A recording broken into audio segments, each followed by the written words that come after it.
Halo teman-teman semua, perkenalkan nama aku Aminah Gandasari dengan NIM 2412907 dari Prodi Pendidikan Guru Sekolah Dasar. Nah, pada kesempatan kali ini kita itu akan mempelajari tentang konsep dasar dalam fisika, yaitu tentang besaran dan satuan. Nah, untuk materi yang pertama, itu kita akan menjelaskan tentang pengertian dari besaran. Nah, teman-teman tahu nggak apa sih itu pengertian dari besaran? Jadi, teman-teman, besaran itu merupakan sesuatu yang bisa kita ukur. Artinya, besar dan kecilnya itu kita dapat ketahui. Contohnya, itu seperti panjang 3 meter, massa 5 kilogram, dan waktu 10 detik. Itu merupakan pengertian dari sebuah besaran, teman-teman. Selanjutnya itu tentang pengertian dari satuan. Jadi teman-teman, satuan itu adalah nama ukuran yang dipakai untuk menyatakan suatu besaran. Nah, contohnya dari satuan itu merupakan seperti meter, kilogram, dan detik. Jadi, ketika kita mengatakan 10 kilogram, maka kilogram itu adalah satuan yang menyatakan besaran dari suatu massa, teman-teman. Nah, selanjutnya itu tentang jenis-jenis besaran.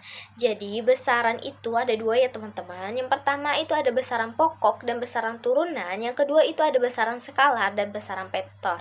Nah, aku akan menjelaskan itu tentang besaran pokok terlebih dahulu.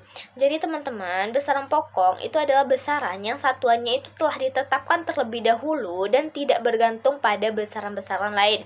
Jadi, 3 contoh utamanya itu adalah panjang. Nah, satuan dari panjang itu merupakan meter. Nah, yang kedua itu adalah massa. Nah, satuan dari massa itu adalah kilogram atau kg.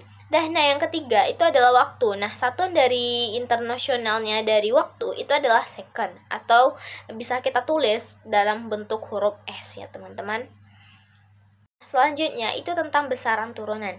Jadi teman-teman, besaran turunan itu merupakan besaran yang diturunkan dari satu atau lebih dari besaran pokok. Contohnya seperti luas. Nah, satuan dari luas itu merupakan meter kuadrat dan volume. Nah, satuan dari volume itu merupakan meter kubik yang diturunkan dari besaran pokok yang panjang. Nah, selanjutnya itu tentang besaran skalar dan vektor. Nah, berdasarkan arahnya, besaran itu terbagi menjadi dua. Yang pertama yaitu ada besaran skalar, yang kedua itu ada besaran vektor. Nah, teman-teman tahu nggak apa sih itu besaran skalar? Jadi teman-teman, besaran skalar itu hanya mempunyai nilai atau besar. Nah, contoh dari besaran skalar itu merupakan ada massa, ada panjang, ada juga waktu. Nah, yang kedua yaitu besaran vektor. Jadi, teman-teman, besaran vektor itu punya besar dan arah. Contohnya seperti gaya dan perpindahan. Nah, selanjutnya itu aku akan jelaskan tentang jenis-jenis satuan. Jadi, teman-teman, berdasarkan sistemnya, jenis-jenis satuan itu ada dua. Yang pertama itu satuan baku atau satuan standar. Yang kedua itu satuan tidak baku atau satuan non standar. Jadi, teman-teman, satuan baku itu merupakan satuan yang diterima secara internasional dan nilainya itu tetap. Nah, satuan baku itu digunakan dalam sistem internasional atau bisa dibilang SI. Nah, contoh dari satuan baku itu merupakan meter, kilogram, dan sekon. Yang kedua yaitu satuan tidak baku atau satuan non standar. Jadi teman-teman, satuan tidak baku itu satuannya itu tidak diakui secara internasional. Nah, kita flashback lagi. Satuan baku itu diakui secara internasional dan satuan tidak baku itu tidak diakui secara internasional. Tapi satuan tidak baku itu dapat menghasilkan nilai yang berbeda jika diukur oleh orang yang berbeda. Nah, contohnya seperti jengkal, langkah kaki, maupun depa. Itu merupakan jenis-jenis dari satuan. Nah, selanjutnya itu tentang cara menentukan besaran dan satuan. Nah, teman-teman, ketika kita melihat pengukuran misalnya seperti 25 kg, kita itu bisa mengidentifikasikannya dengan 3 langkah. Yang pertama itu identifikasi terlebih dahulu nilai angka dan simbol di belakangnya. Contohnya, angkanya 25. Nah, simbolnya itu kilogram. Jadi 25 kg. Yang kedua, itu kita menentukan satuannya. Nah, kg atau kilogram itu merupakan satuan dari satuan baku yang bisa dibilang sebagai satuan standar. Nah, yang ketiga itu tentang tentukan besarannya. Jadi, kilogram itu mengukur besaran dari suatu massa. Ya, kilogram itu mengukur dari besaran suatu massa. Nah, itu dari ketiga tersebut itu merupakan cara menentukan besaran dan satuan. Nah, selanjutnya itu tentang soal besaran. Jadi yang pertama itu adalah sebuah benda itu memiliki massa 920 gram. Nah, kita tentukan massa benda tersebut dalam satuan SI. Nah, yang kedua itu sebuah mobil melaju dengan kecepatan 72 km per jam. Nah, kita ubahlah kecepatan mobil tersebut ke dalam satuan SI. Nah, jadi teman-teman, untuk soal yang nomor 1, itu 1 kg itu sama dengan 1000 gram. Jadi kan benda itu memiliki massa 920 gram. Jadi 920 gram itu sama dengan 920 dibagi 1000 kg. Nah, hasil dari pembagian tersebut itu menghasilkan 0,92 kg. Nah, untuk soal yang kedua yaitu sebuah mobil melaju dengan kecepatan 72 km per jam. Nah, kita ubah kecepatan mobil tersebut ke dalam satuan SI. Jadi 72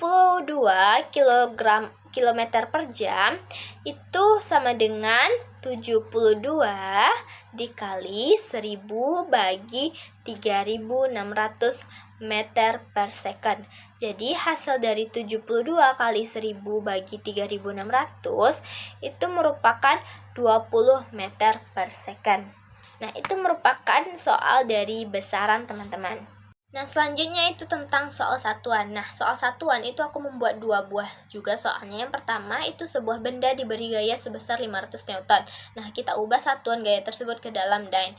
Jadi, teman-teman, aku menjelaskan terlebih dahulu. Jadi, 1 Newton itu sama dengan 10 pangkat 5 Dyne. Nah, berarti kita ketahui bahwa F-nya itu merupakan 500 Newton dan yang kita tanya itu F ke dalam Dyne. Jadi penyelesaiannya itu merupakan 500 Newton tersebut kita kalikan dengan 10 pangkat 5 Dyne. Nah, 5 kali 10 kuadrat dikali 10 pangkat 5 Dyne. Jadi hasilnya tersebut yaitu kita tambahkan terlebih dahulu 2 tambah 5 yang di pangkat tersebut.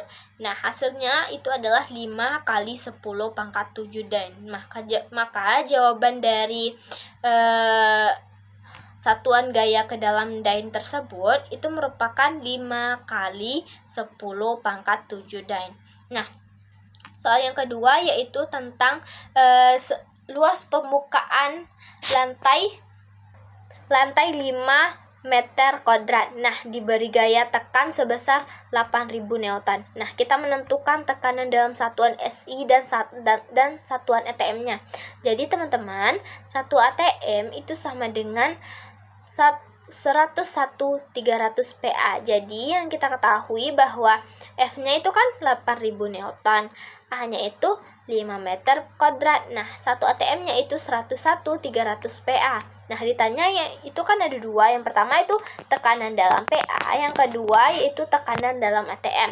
Nah, kita selesaikan terlebih dahulu yang A-nya, tekanan dalam PA-nya, yaitu rumusnya itu P sama dengan F per A. Jadi, F-nya itu kan 800, A-nya itu 5, jadi 800 per 5. Nah, hasil dari 800 dibagi 5 itu adalah 1600 PA. Nah, P-nya kan sudah menghasilkan nih 1600 PA. Nah, kita bagikan dengan satu ATM. Jadi 1600 dibagi 101.300 300 ATM. Nah, hasilnya itu 0,0158 ATM. Nah, jawaban dari tekanan dalam PA dan tekanan dalam ATM, yaitu tekanan dalam PA-nya itu menghasilkan 1600 PA. Nah, tekanan dalam ATM itu menghasilkan 0,158 ATM. Nah, itu merupakan latihan soal dari satuan. Oke teman-teman, itu merupakan penjelasan materi dari aku tentang besaran dan satuan. Nah, perlu kita ingat bahwa setiap pengukuran itu selalu terdiri dari besaran dan satuan. Semoga penjelasan materi dari besaran satuan itu bermanfaat bagi teman-teman dan dapat menerapkannya ke kehidupan sehari-hari teman-teman. Sekian, terima kasih. Wassalamualaikum warahmatullahi wabarakatuh. Terima kasih teman-teman. Bye-bye.